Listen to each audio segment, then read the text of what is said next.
사도 바울은 루스드라에서 디모데를 만납니다. 처음에 2차 선교여행을 떠날 때는 바울과 실라가 출발했습니다. 그런데 루스드라에서 디모데라고 하는 제자가 합류를 했습니다. 이 사람은 1차 전도여행 때 바울이 루스드라에서 엄청난 박해와 고난을 겪을 때 그것을 보면서 예수를 믿은 사람입니다. 여러분, 신기하죠? 우리가 보통 예수를 믿을 때는 저 사람이 예수 믿어서 잘 되고 대우받고 성공하고, 야, 정말 뭐가 있기는 있구나, 하나님 계신가 보다, 이런 생각을 하면서 나도 그런 하나님 믿어봐야 되겠다, 이렇게 하고 예수를 믿는 법인데, 디모데는 정반대였습니다. 바울이 거기서 엄청 얻어맞고 박해를 받고 고난을 당하는 그 모습을 보면서 복음을 깨달은 거예요. 성공과 승리와 축복의 현장에서 우리가 예수를 믿기도 하지만, 이와 같이 고난의 현장에서 예수 믿고 어려움 당하는 사람을 보면서 저기에 진짜 진리가 있구나, 이렇게 깨닫는 사람도 있다는 것입니다. 특별히 그리스도인이 당하는 고난은 그래서 의미가 있고 강력한 생명력이 있습니다. 그러니까 우리가 예수 믿을 때 예수 믿고 기도하는 대로 다 되고 하는 일이 다 형통한 것만 가지고 하나님 영광을 올리는 게 아니에요.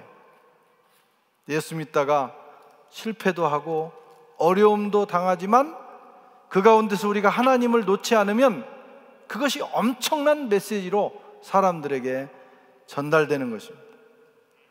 그리고 진짜는 고난과 실패를 보면서 그 속에서, 진흙 속에서 진주를 찾아내듯이 말이죠. 어려움 속에서 예수 믿는 사람, 저 사람 왜 이렇게 자꾸 아프지? 그런데 그 속에서 하나님의 섭리를 깨닫고 하나님의 살아계심을 또 깨닫는 그런 사람이 있는데, 그게 진짜라고 하는 거예요. 그리고 이런 사람들은 끝까지 갑니다. 디모데는 이렇게 예수를 믿기 시작했기 때문에 바울이 어려움 당할 때도 바울의 옆에 있었고, 바울이 죽은 후에도 바울의 뒤를 이어서 사역을 감당했어요. 흔들리지를 않아요. 친구도 내가 잘 나갈 때 내 가치를 알아보고 친구가 된 사람보다는 내가 어려울 때, 무명으로 있을 때, 아무 힘이 없을 때 친구로서의 가치를 알아보고 친구가 된 사람, 그게 진짜입니다. 그런 사람 끝까지 가는 거예요. 그렇지 않고 잘 될 때 나를 따르고 친구가 된 사람은 의심해 봐야 돼요. 50%는 가짜다. 어려움이 오고 상황이 바뀌면 떠나갈 가능성이 많은 거예요. 디모데는 그런 훌륭한 제자였습니다. 바울은 천군 만마를 얻은 것과 같았어요. 이 한 사람이 수많은 사람보다 더 큰 힘이 됐어요. 이제 바울과 실라, 디모데가 다음 목적지로 출발을 했습니다. 그 과정에서 발생한 일이 오늘 내용입니다. 먼저 사도 바울은 디모데에게 할례를 받자고 제안을 합니다. 이제 할례를 받아야 되겠다. 3절에 보면 바울이 그를 데리고 떠나고자 할새 그 지역에 있는 유대인으로 말미암아 그를 데려다가 할례를 행하니, 이는 그 사람들이 그의 아버지는 헬라인인 줄 알았음이라. 디모데의 어머니는 유대인이었어요. 그 어머니의 영향이 크다고 그랬잖아요. 그래서 디모데의 마음속에는 유대교 신앙이 흐르고 있었어요. 그런데 그의 아버지는 헬라인이었어요.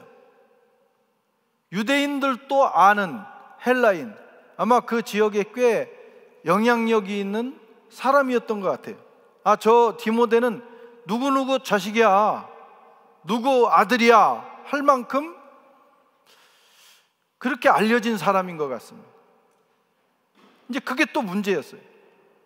사실은 이때까지는 이 할례 문제가 디모데에게는 큰 문제는 되지 않았어요. 어머니가 유대인이었기 때문에 할례를 받을 수도 있지만 아버지가 헬라인이니까 그냥 넘어간 거예요. 거기다가 디아스포라, 유대라는 땅을 떠나서 있잖아요. 아나톨리아 반도.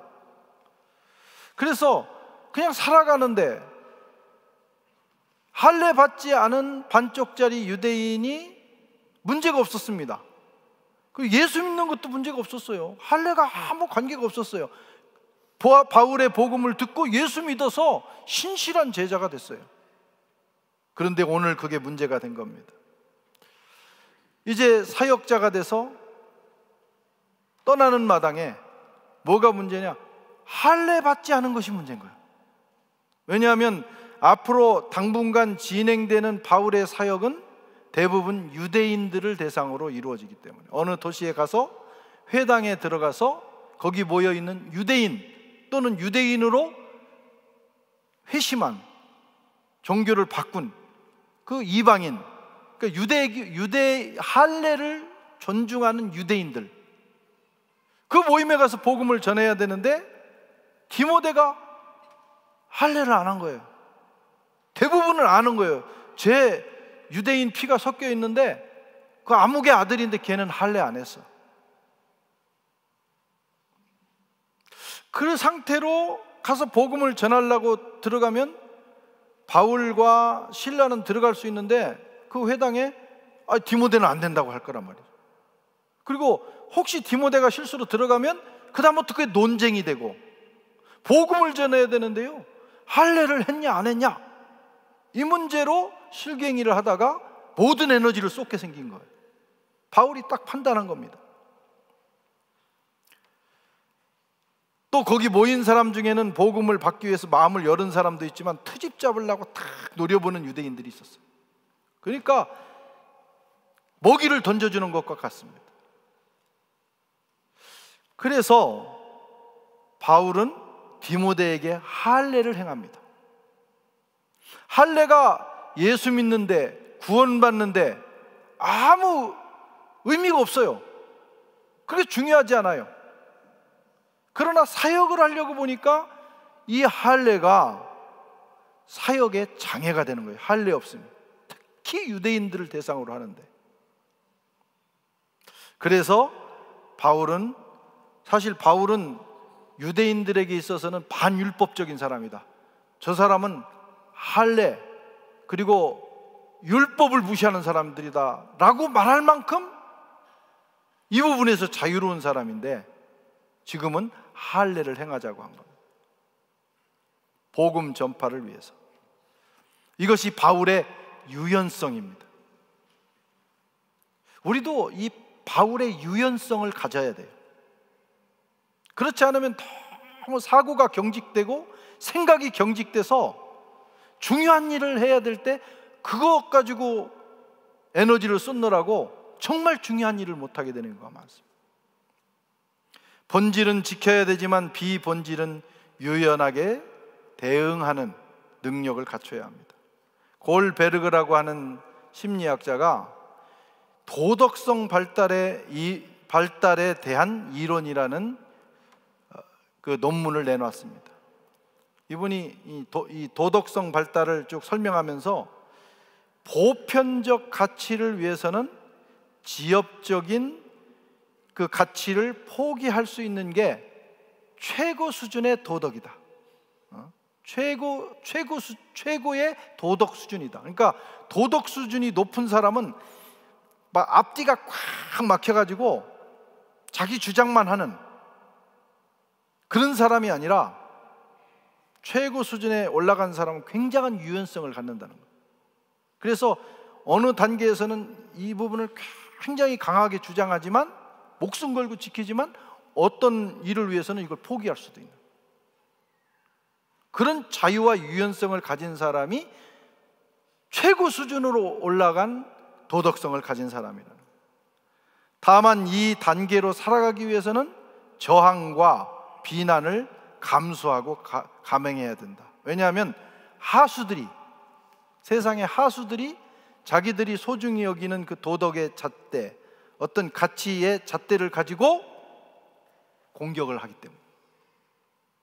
그래서 이 높은 수준에서 우리가 살아가기 위해서는, 고수로 살아가기 위해서는 하수들의 공격을 감수하는 그런 사람이 돼야 돼요.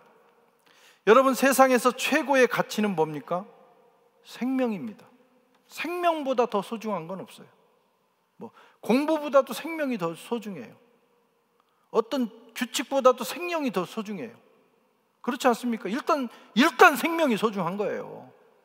민족, 어떤 이데올로기, 이런 거 저런 거 다 그 단계에서는 소중할지 모르지만 생명보다는 못한 겁니다. 생명이 제일 소중한 거예요. 복음은 생명을 살리는 일이에요. 그래서 복음이 가치 있는 거예요. 유대인들에게 할례는 목숨과 같은 거였어요. 할례가 뭐냐면 하나님께 선택받은 백성이라고 하는 몸의 표식이에요. 우리로 말하면 세례와 같은 거예요. 그 8일 만에, 남자아이들이 태어나면 8일 만에 할례를 행했어요.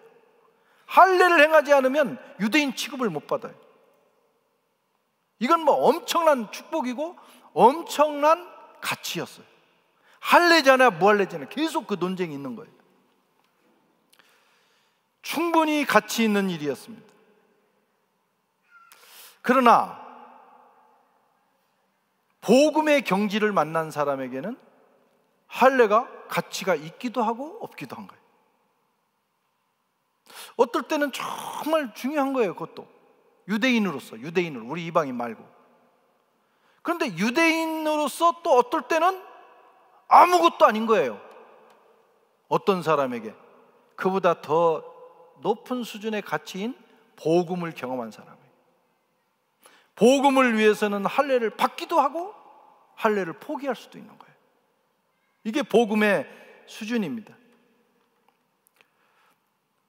예수님은 유대인들과 몇 가지 논쟁을 했는데 그 중에 하나가 안식일 논쟁입니다. 유대인들의 또 하나 가치는 안식일이에요. 안식일을 지금도 목숨 걸고 지킵니다. 안식일을 잘 지키기 위해서 40가지가 넘는 세부 규정을 만들어가지고 안식일을 지키는 거예요.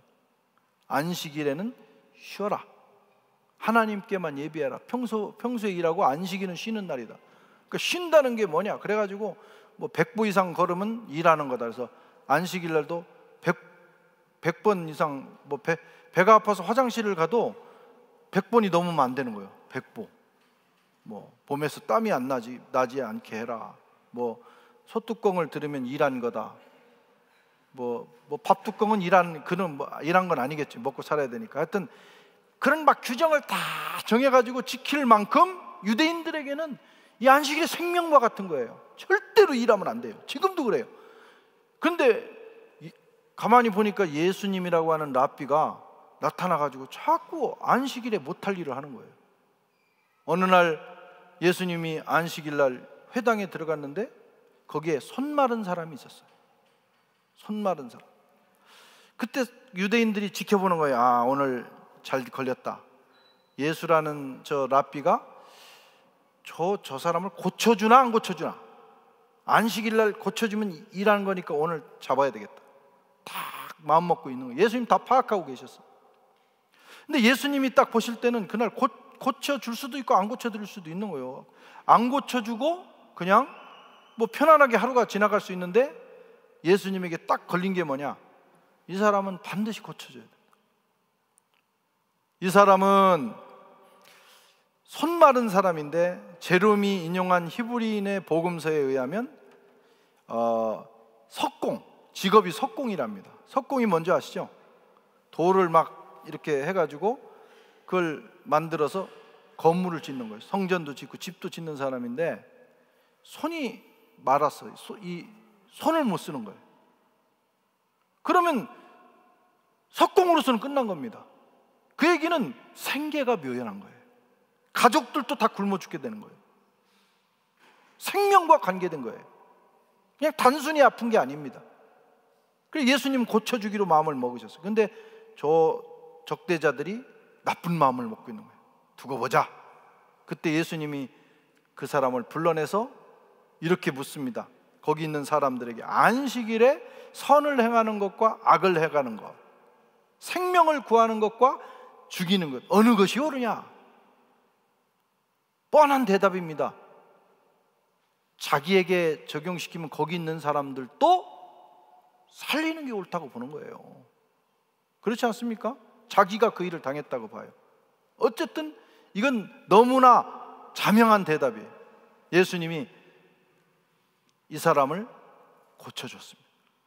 그래서 이제 안식일 논쟁이 붙은 것입니다. 사실 유대인들의 입장도 틀리지는 않아요. 안식일에는 절대 일하면 안 돼. 그냥 아파도 하루 더 참으면 돼. 이렇게 생각할 수 있어요. 근데 예수님의 입장이 또 틀린 거 아니잖아요. 생명, 먹고 사는 문제, 생계가 걸린 사람을 당장 고쳐줘야지. 두 가지 가치가 부딪힌 거예요. 양쪽이 팽팽하고 틀리지 않습니다. 그럼 어떤 걸 선택할 것이냐? 더 높은 가치를 선택하라는 거예요. 그게 뭐냐? 살리는 일입니다. 선한 일입니다. 생명과 관계된 일입니다. 살리는 일, 생명과 관계된 일을 위해서는 나머지 하위 가치는 포기할 수 있는 거예요. 그래서 예수님이 그 일을 감행하셨어요. 그 일을 감행하셨다가 이제 공격을 받기 시작하는 겁니다. 바울도 예수님처럼 이런 입장을 가지고 사역을 감행했습니다. 그래서 바울은 생명의 복음, 복음을 전해서 사람을 구원하는 그 일을 위해서는 이렇게도 하고 저렇게도 하고 굉장히 유연한 사람이 됐어요. 그래서 필요하면 복음을 위해서는 취하기도 하고 버리기도 하고, 유대인이 되기도 하고 이방인이 되기도 하고. 잘못 생각하면 무슨 카멜레온이야? 뭐 이랬다 저랬다 해, 지적 없이.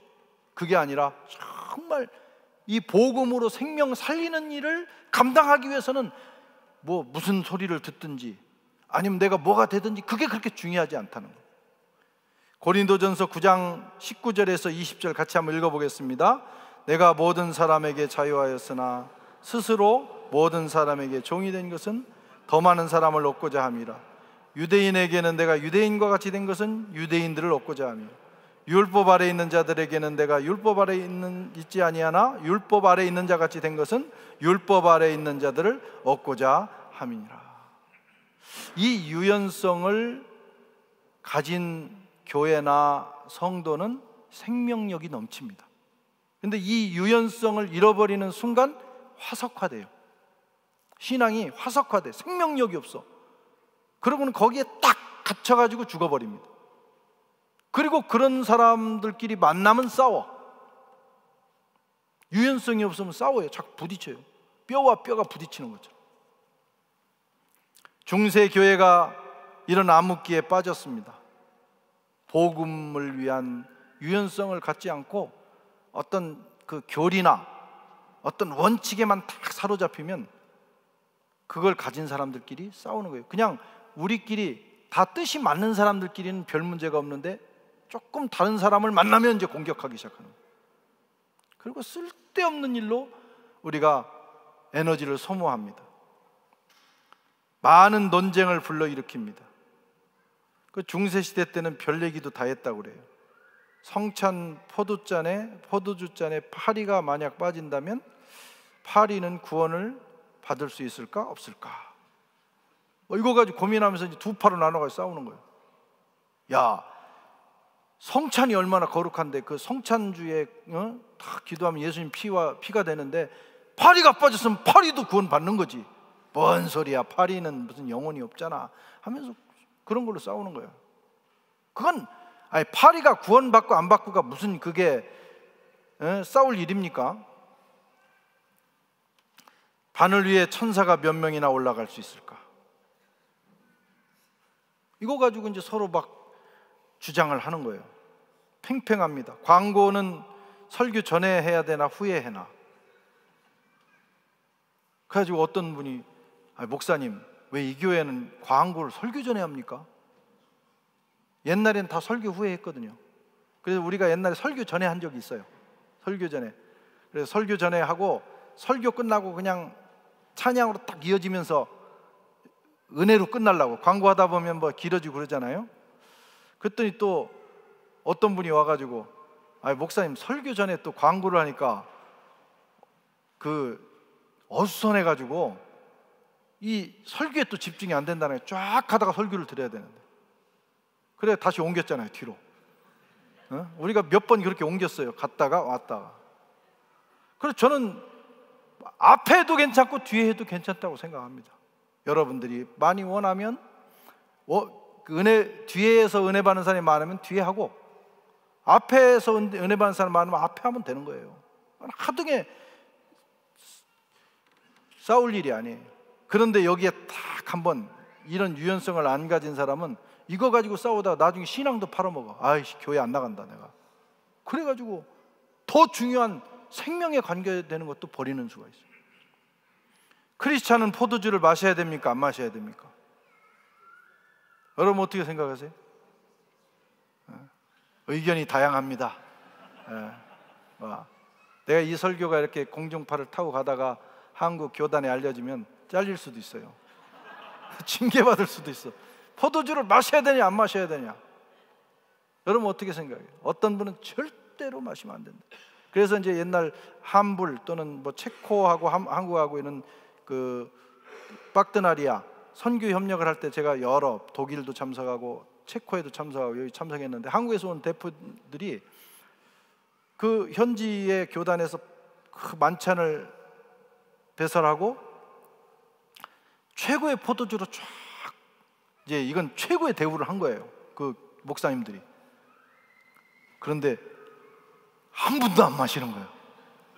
그러니까 이분들이 굉장히 민망했어요. 그 다음부터는 이제 한국 목사님들이 오면 안 내놔요. 참 아쉬운 일이죠. 그 최고 좋은 걸 안 내놔요. 그 한쪽에서는 나는 안 마시니까 저 마시는 사람들은 아마 천국 가기 어려울 거야, 이렇게 생각하는 겁니다. 어떻게 크리스찬이 말이야. 그 한쪽에서는 무슨 소리냐고. 예수님도 마지막 만찬을 포도주로 하셨고 나중에 우리 천국 가면 거기서 또 마시자고 말씀하시지 않았냐고. 그러니까 지금부터 미리미리 연습해가지고 이렇게 잘해서 그때 괜히 뭐 약해가지고 그 잔치 분위기 깨지 말고 지금부터 연습하자, 이렇게 하고 하는 사람도 있고. 그거 가지고 논쟁이 있어요. 또 성찬을 할 때 가령 백포도주로 해야 되냐 빨간 포도주로 해야 되냐. 그러니까 이 프랑스에서도 백포도주를 하는 데가 있어요. 아니 예수님 피가 빨간색이지 하얀색이냐? 이래가지고 또 이거 반대하고, 또 이쪽에서는 뭐 그게 그렇게 중요하냐, 의미가 중요하지. 그래서 또 갈등을 하는 거예요. 그게 뭐가 중요합니까?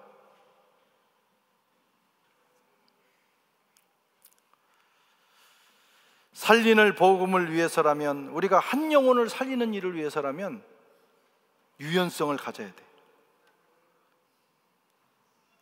없는 것을 만들 수도 있고 있는 것을 폐할 수도 있습니다. 그게 높은 경지의 영성이기도 해요. 오늘 바울과 실라 그리고 디모데가 이제 출발하면서 이 요소를, 이 장애 요소, 할례라고 하는 장애 요소를 과감하게 제거함으로 이제 자유롭게 복음을 전하는 그런 경지로 들어가게 됐습니다. 저와 여러분들에게도 이런 유연성이 있기를 바랍니다. 이 해외에 사는 특히 우리 교인들은 그렇게 막 굳은 사고를 가진 사람은 없다고 생각을 해요. 우리 굉장히 유연한데 또 나이가 들고 나중에 신앙생활 하다 보면 막 괜히 고집이 생기게 돼요. 막 자기 것만 옳다고 하고. 그러지 말고 아주 중요한 것 말고는 서로 포용하고 함께 가는 것이 좋습니다. 자, 두 번째로 바울은 사도와 장로들이 결정한 규례를 지키게 했습니다. 4절에 보면 여러 성으로 다녀갈 때에 예루살렘에 있는 사도와 장로들이 작정한 규례를 그들에게 주어 지키게 하니. 1차 선교 여행 때 복음을 전했던 그 지역을 다시 돌아간 이유 중에 하나가 뭐냐면 예루살렘 공회에서 결정한 그 규례. 그러니까 이방인들에게는, 원래가 이방인들은 율법이 없었잖아요. 그 사람들이 율법을 지켜가지고 예수 믿은 게 아니잖아요. 그냥 예수 믿었어요. 구원 받았어요. 근데 거기다가 다시 유대인처럼 율법을 지키라, 그렇게 할 수는 없다. 유대인들이 원래 지켰으면 그냥 예수 믿은 다음에도 지키고 싶으면 지켜라, 이렇게 하면 되는데, 이방인들에게는 그렇게 강요하지 말자. 아주 요긴한 거, 음행, 그 다음에 피채 먹는 거, 목매어 죽인 거 몇 가지만 잘 지키게 해서 덕을 세우도록 하고, 그건 구원과 아등의 관계가 없으니까 그냥 그 기본만 지키고 자유롭게 신앙생활을 하면서 성령 안에 살게 하자라고 하는 규례를 이제 받아가지고 이제 여기에 전해주게 된 것입니다. 갈라디아 교인들이 기뻐했어요. 지금 이 루스드라를 비롯한 이 지역에 있는 모든 교회를 가리켜서 갈라디아 교회라고 합니다. 1차 전도여행 때 바울이 복음을 전해가지고 성령 받고 막 구원받아요. 너무 기뻐하는데 바울이 그 지역을 떠나서 2차로 올 때까지 준비하는 기간에 거짓 교사들이, 또 유대인들이 딱 나타나가지고, 야, 저 바울 가짜야, 저 사입이야, 저 진짜 사도도 아니야, 저건 율법을 무시하는 아주 왜곡된 복음을 전하는 사람이야 라고 하면서 흔들어 놨어요. 그래가지고 자꾸 헷갈리고 있는데, 예루살렘 교회가 결정한 그 규례를 가지고 와서 딱 내놓으니까 이 사람들이 안심이 됐어요. 그렇지, 내가 제대로 된 복음을 받았지, 내가 잘 믿은 거야, 앞으로 열심히 해야지, 이런 생각을 하게 됐습니다. 그런데 안타까운 것은 이제 이 2차 전도여행이 끝나고 한 3년쯤, 그러니까 요 기간에서 한 3년쯤 됐을 때 2차 전도여행 거의 마무리되는 그 지점에서 고린도에 있는데 갈라디아에서 소식이 온 거예요. 그렇게 좋아하고, 바울 선생님이 정말 감사합니다, 진짜 복음을 가르쳐줘서 감사합니다, 정말 성령님만 의지하고 살겠습니다, 그 율법으로 다시 돌아가지 않겠습니다, 이렇게 결단했던 고린도 교회가 다시 흔들린 거예요. 사람은 이렇게 흔들려요. 그래서 다시 율법으로 돌아간 거예요. 화석화된 신앙으로 또 돌아가고 있었어요. 바울의 가르침을 의심하고 은혜의 복음을 버리고 영으로 시작했다가 육체로 마치는 그리스도인이 된 거예요. 그래야 막 바울이 화가 나가지고 급하게 편지를 써요. 그 편지가 갈라디아 지역에 있는 흔들리는 성도들에게 보내는 편지, 그게 갈라디아서입니다. 갈라디아서 3장 1절에서 3절을 한번 같이 읽어보겠습니다. 이 처음에 그 3장 1절에 초성이 이거예요. 어리석도다. 야, 편지에 우리가 그냥 말로 너 바보야 뭐 이렇게 그냥 말로 들으면 웃어 넘길 수 있는데, 이메일이나 편지로 딱 오면요 굉장히 당황스럽고 열받습니다. 이 편지의 힘이거든요. 근데 3장 1절을 열면서 어리석도다, 이디오드라, 뭐라 영어로 뭐라고 해요? 스튜피드, 이 바보 멍청이들아 말이야, 뭐 이런 표현이거든요. 딱 이렇게 시작을 하면서 바울의 그 심정을 씁니다. 같이 읽겠습니다. 시작. 어리석도다 갈라디아 사람들,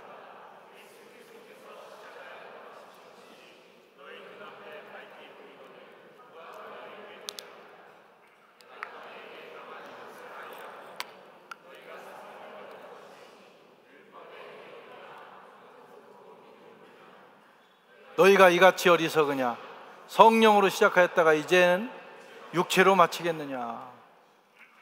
너무 얌전하게 읽었어요. 여기 읽을 때는요 막 핏대를 올리면서 읽어야 되는 거예요. 이 어리석은 놈들아, 갈라디아 사람들, 너희들은 예수 그리스도께서 못 박힌 그것이 바로 눈앞에 보였는데 네가 예수 믿고 은혜 받은 게 언젠데 벌써 까먹고 말이지, 극게임에 넘어가가지고 이렇게 됐느냐. 성령을 받은 것이 너희가 율법을 그때 지켜서냐? 아무것도 지키지 않았을 때 성령 받고 예수 믿고 구원받은 거 아니야. 이 바보들아, 왜 그렇게 됐느냐? 성령으로 시작했다 육체로 마치겠느냐? 이렇게 편지를 쓸 만큼 이 갈라디아 교회가 흔들리게 됩니다. 나중에 갈라디아서를 또 공부할 때 이 부분을 우리가 기억하면서 공부를 하면 좋겠어요. 어쨌든 이 규례를 딱 전해주니까 일단은 1차적으로 이 사람들이 야, 우리가 이제 제대로 된 복음을 받았구나, 앞으로 신앙생활 잘하자 하는 분위기가 탁 일어났어요. 그랬더니 어떤 일이 일어나느냐? 그 결과 큰 부흥이 일어납니다. 오늘 5절에 보면 이에 여러 교회가 믿음이 더 굳건해지고 그 수가 날마다 늘어나니라. 여러 교회라고 그랬어요. 이건 갈라디아 지역에 있는 여러 교회, 루스드라 교회, 이고니온 교회, 더베 교회, 이런 교회들 있죠? 이런 전체 교회를 갈라디아 교회입니다. 그 교회들이 믿음이 굳건해졌다, 그리고 수가 늘어났다. 이 두 가지, 믿음이 굳건해지고 구원받는 자의 수가 늘어나는 것을 한마디로 뭐라고 해요? 부흥이라고 합니다. 부흥이 일어난 거예요. 그런데 이게 보통 구원이 아니라 믿음이 더 굳건해지고 수가 날마다 늘어나. 자꾸 일어나면 교인 수가 늘어나는 거예요. 그게 지금 갈라디아 교회에서 일어난 구원입니다. 그래서 제가 설교 제목을 큰 구원, 큰 부흥이라고 쓴 거예요. 부흥은 첫째는 여러분 믿는 사람들의 믿음이 굳건해지는 거예요. 막 흔들리던 믿음이 다시 이렇게 살면 안 되지. 그래서 더 성령 충만하고 더 하나님께 헌신하고 더 기도하고 막 이런 각성이 일어나는 거예요. 오늘 저와 여러분에게도 그런 각성이 일어나서 개인적인 부흥이 먼저 시작되기를 바랍니다. 그게 일어나야 돼요. 그렇게만 살 수는 없잖아요. 또 그 다음에 숫자가 늘어나는, 숫자가. 각성은 일어나는데 전도가 안 돼요. 이것도 문제입니다. 전도가 돼야 돼요. 근데 이 전도는 그냥 우리가 열심히 나가서 전도함으로 일어나는 부흥 정도가 아니에요. 우리가 뭐 때를 얻든지 못 얻든지 복음을 전해야 되지만, 부흥의 시기가 오면 어떤 일이 일어나느냐? 그냥 그 지역사회에 마치 하나님이 임재하신 것 같은 거룩한 흐름이 있어요. 그래서 사람들이 교회를 자꾸 가고 싶은 마음도 생기고, 막 또 괜히 교회가 막 반항심도 생기고, 교회 가면 뭔가 일어날 것 같은 그런 두려움들이 막 생기는 거예요. 그리고 그런 부흥의 시기는 예배당 가까이 끌려서 온 사람들도 딱 들어설 때 여기서 성가대가, 찬양대가 연습하는 소리만 딱 들어도 탕자가 집 나갔다가 죽을 고생하고 아버지 집에 왔을 때 눈물이 흐르는 것 같은 그 감동이 일어나요. 그게 부흥의 시기에 일어나는 성령의 감동입니다. 우리나라가 옛날에 그랬어요. 그래서 가만히 떼기 하나만 깔고 예배를 드려도 그냥 억지로 사람들 데려다 놔도 그 사람들이 변화가 되는 거예요. 근데 요즘은 그 열기가 식었어요. 다시 부흥의 시기가 와야 합니다. 특별히 프랑스 땅에도 부흥이 일어나야 합니다. 그것을 위해서 저와 여러분들을 보내셨고 우리 교회를 세우신 줄로 믿습니다. 여기는 과거에 순교자가 나온 땅이고요, 과거 2000년 동안 교회의 영광이 있었던 땅이고 종교 개혁이 일어났던 땅이고, 지금은 예배당마다 텅텅 비어 있어요. 하나님에 대한 믿음이 다 흔들렸어요. 그러나 하나님께서 저와 여러분들을 통해서 이 일을 시작할 줄로 믿습니다. 우리가 해야 되는 것은 우리부터 해야 돼요. 우리부터 부흥이 일어나야 되는데, 첫째는 사모해야 되고, 둘째는 그 부흥을 가로막는 장애 요소들을 제거해야 돼요. 그래서 구역별로 나누실 때 이 부분에서는 뭘 제거할 것인가, 뭐가 문제인가, 뭐가 우리 에너지를 뺏어가는가, 그걸 다 제거를 하고 생명의 복음에 집중하고, 그럼 성령이 역사하시고, 성령이 역사하시면 놀라운 역사들이 일어나게 됩니다. 그런 역사가 저와 여러분에게 있기를 주의 이름으로 축원합니다. 하나님 아버지 감사합니다. 루스드라에서 있었던 일들을 살펴보았습니다. 디모데가 할례를 행함으로 복음의 장애 요소가 제거되고 그 일로 인해서 자유롭게 복음을 전하고 또 그곳에서 큰 부흥이 일어났던 것처럼 우리 교회를 통해서, 우리 가정에서, 그리고 이 프랑스 사회에서 새로운 부흥의 역사가 일어날 수 있도록 성령님 역사하여 주시옵소서. 예수님의 이름으로 기도하옵나이다. 아멘.